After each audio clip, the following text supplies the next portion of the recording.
Welcome to the Political Checkmate. For the next few weeks, I'm going to checkmate 4 anti-gun videos on Charlie Kirk's argument that gun thefts are still worth owning a gun. The 4 videos are TYT Watchlist, TYT, Sam Cedar co-host Emma Vicklin, and David Pacman's guest Luke Beasley.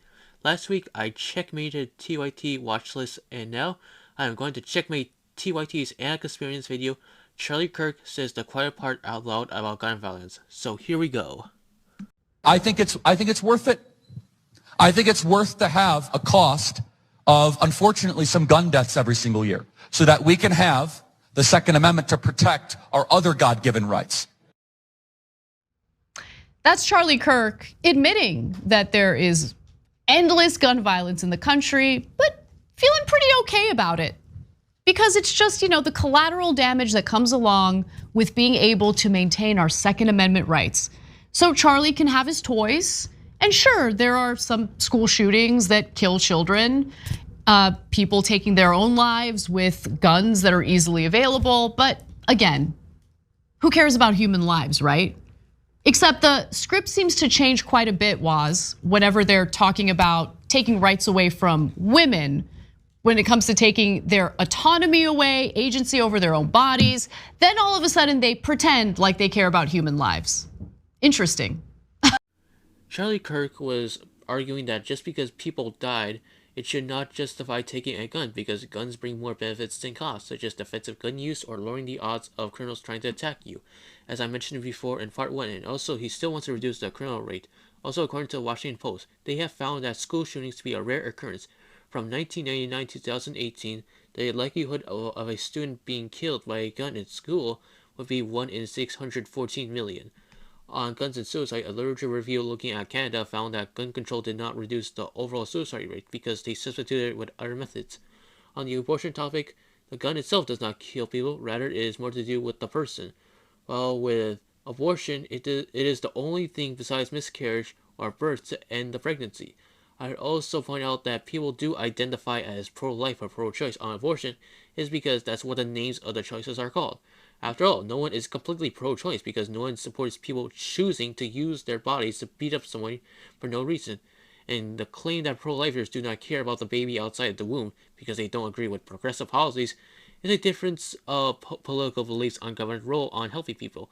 After all, pro-lifers have started charities for these kinds of scenarios and believes that guns save people's lives. In the case, and what I would tell people too, it's not even just the mass and the school shootings, which are absolutely horrible. Overwhelmingly, gun deaths in America are just petty squabbles between people who know each other over a card game, a lover's quarrel, all kinds of mundane, everyday issues. Road rage.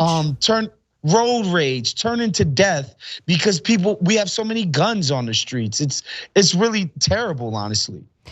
One time when I was visiting family in Florida, a family member was telling us about their neighbor who happened to be walking their dog. The dog did his business on a neighbor's lawn. They were gonna pick it up, but the neighbor got shot before they could do so by the homeowner. Oh my God. So when you say mundane issues leading to gun violence, you're absolutely right about that.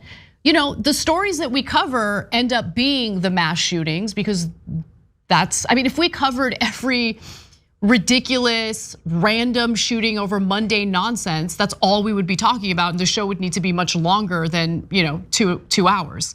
Well, and I just want to say this one last thing. The reason why I bring it up is because the right is always going to paint these mass shooters as, this unhinged mental health. This person went crazy. Well, when the reality is most people are not crazy when they kill people. Like overwhelmingly, it's just people that feel angry about something. They didn't go crazy. They're not suffering from some mental health disorder. They're in their right minds and they just kill somebody. Like that's just the fact of the matter. You don't have to be quote unquote crazy as the right wing would like people to think. The other thing Yeah, mass shootings are a small percentage of firearm deaths by 0.2%. Citation needed that the majority of gun homicides are mundane issues. But let's say hypothetically it is true that these gun homicides are people who personally knew each other. Well, wouldn't these killers just use a different weapon against them if they couldn't use a gun? And also, brings the question, did they get the gun illegally? On mental health, it is true that these people are not more likely to commit violence, but according to the Bureau of Justice statistics, people with disabilities are 2.5 times more likely to be victims of violence. So this would not justify banning guns from these people. I found really interesting about what Charlie Kirk said in that video was at the tail end, he said something along the lines of, I'm paraphrasing here, but you can rewind and watch it. He says something along the lines of, so we can protect our Second Amendment rights, which helps us protect all our other rights. So it's the same, oh, we need these guns to fight back against government tyranny argument. To which I say, do you really think, Charlie Kirk, that you can beat the government with your weapons? Even with the insane weapons that Americans are easily able to obtain today, do you know how easy it would be to drone strike you? I mean, ask Obama. He did it to an American citizen under his watch. I mean, not in the United States, but an American citizen that was suspected of terrorism abroad. But it was still an American citizen who had constitutional rights and should have seen his day in court, but he didn't. And so, like, when you consider the kind of weaponry the United States military has, are we really having a conversation about like an armed militia succeeding in fighting back against the government? It's so clownish and so ridiculous. Besides which, I'm not even anti-gun, I'm not. But I believe in common sense regulation, but they want none of it, 0%. Let's talk about. Why, yes, Anna, the government drone strikes a person abroad. Tell me, why doesn't the government send a nuke to protesters here in the United States? The reason why the government would not nuke their own country is because it would ruin the economy, which would drain the power of the government. After all, the Young Turks stripped the Armenian gun ownership so they could murder them. Also, Anna, you are selective on common sense gun regulation. After all, when did you advocate for gun permit holders to be allowed to bring their guns across states? And with common sense, criminals won't obey gun laws. The gun debate is not a simple issue that could be solved with common sense. Instead, it is a complicated discussion with multiple trade-offs. And I really wish Republicans were the party of true gun rights, because these people have still passed gun regulation. About the Brady or the Brady organization, they are working to try to stop the epidemic of gun violence, and they looked into gun-related deaths from the CDC between 2015 and 2019 to establish a 5-year average of firearm-related fatalities. So let's take a look at this graphic because it'll give you a sense of just how many people are shot every year and how many fatalities on average we're dealing with every year. So on average, about 115,551 Americans get shot every year. Of those, about 38,825 die. Another 76,725 are injured. And I don't want to minimize the injuries. While some of them are the types of injuries that people might be able to recover from fully, some of those injuries lead to a lifetime of pain, possibly a lifetime of disability. It is serious, and we live in America, so also a lifetime of debt in some cases as well because of our broken healthcare system. It ruins lives, but who cares? Because Charlie Kirk wants access to his toys with absolutely no interference from the government whatsoever. I mean, why would you bother with a background check or a permit or anything like that?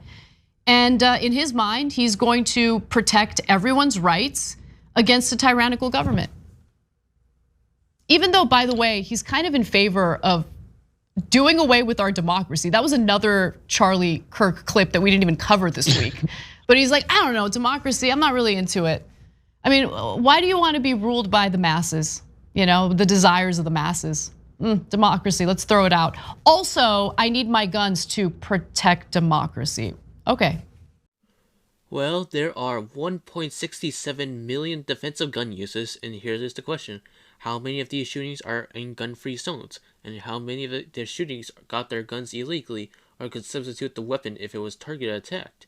I have not seen Charlie Kirk take on democracy, but as a libertarian, government does not create rights. These rights are natural among humans, and democracy can allow tyranny of people's rights. So let's go to the next one. Having an armed citizenry comes with a price. Wow. And that is part of liberty. Wow. Driving comes with a price. 50,000 people die on the road every year.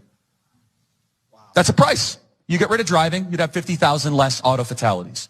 But we have decided that the benefit of driving, speed, accessibility, mobility, having products, services, is worth the cost of 50,000 people dying on the road. Wow. So we need to be very clear that you're not going to get gun deaths to zero. It will not happen. Right. You can significantly reduce them through having more fathers in the home, yes, by having more armed guards in front of schools. Yes. We should have an honest and clear reductionist view of gun violence, but we should not have a utopian one. You will never live in a society when you have an armed citizenry and you won't have a single gun death. You know, it's interesting that he brought up driving and how, yes, there are fatalities every year related to driving, sometimes due to a drunk driver, sometimes due to just an accident. But imagine what the numbers would be like if we didn't, have regulations pertaining to driving. Regulations like obtaining a license before you get behind the wheel, regulations like, banning drinking or being intoxicated behind the wheel to a certain extent. So I'm gonna give you an interesting bit of information from the National Highway Traffic Safety Administration, because over the decades, the United States has continuously updated policy pertaining to driving under the influence. In fact, the first drunk driving law passed in the United States back in 1910, but it's obviously gotten much better and a little more refined since then. Now, since 1982, drunk driving fatalities on our nation's roadways have decreased 45%, while total traffic fatalities have declined 12%. Among persons under 21, drunk driving fatalities have decreased 83%. You wanna know why? Because of policies having to do with regulations having to do with driving vehicles. But as we speak, you have Republican lawmakers, you have states like Florida taking their already incredibly laxed gun laws and loosening them up further. Now in Florida, you don't even need a permit if you want to conceal carry. Why? I mean, how does that make any sense? So the point here is regulation can mitigate the insane astronomical number of people who die from gun violence every year. But Charlie Kirk can't have that, because God forbid you might have to go through a background check. God forbid you can't just buy a gun without a background check at a gun show. Well, teens have been reducing their alcohol consumption not because of government rules. It is because of multiple reasons, such as being health conscious, caring about the future, family relationships, and drinking not being cool anymore. On car fatalities, the decline is also caused by cars being safer to drive, by things like airbags, and people driving less because of gas prices. Okay, Florida may have gotten constitutional carry, but the United States still has over 300 federal gun laws. We already have background checks if you go to a gun store. What we don't have is background checks on private individuals buying and selling guns, not stores or gun shows. I don't believe we should have universal background checks because it would require a gun registry to know who has guns, which would make it easier to strip people rights to own a gun. Yeah, you bring up one of the most regulated parts of our lives, which is driving, which of course you have to get a license. The minute you get a car, you have to register it. You have to get insurance because God forbid you crash into somebody, you gotta pay somebody out for that. If you kill somebody, your insurance gotta pay that person's family out. The insurance company gauges how trustworthy or insurable you are as a driver. Like none of these things exist for gun ownership. The problem with comparing car regulation to gun regulation is that the majority of car deaths are caused by accidents, and most gun deaths are not accidents but more of suicide or murder. On license, that would make the killer better at killing people, and I don't think it is required to have insurance just for ownership and not operate on public roads. And with insurance, they won't give money if it was on purpose. Another difference, as I said before, 90% of guns all have been gotten illegally.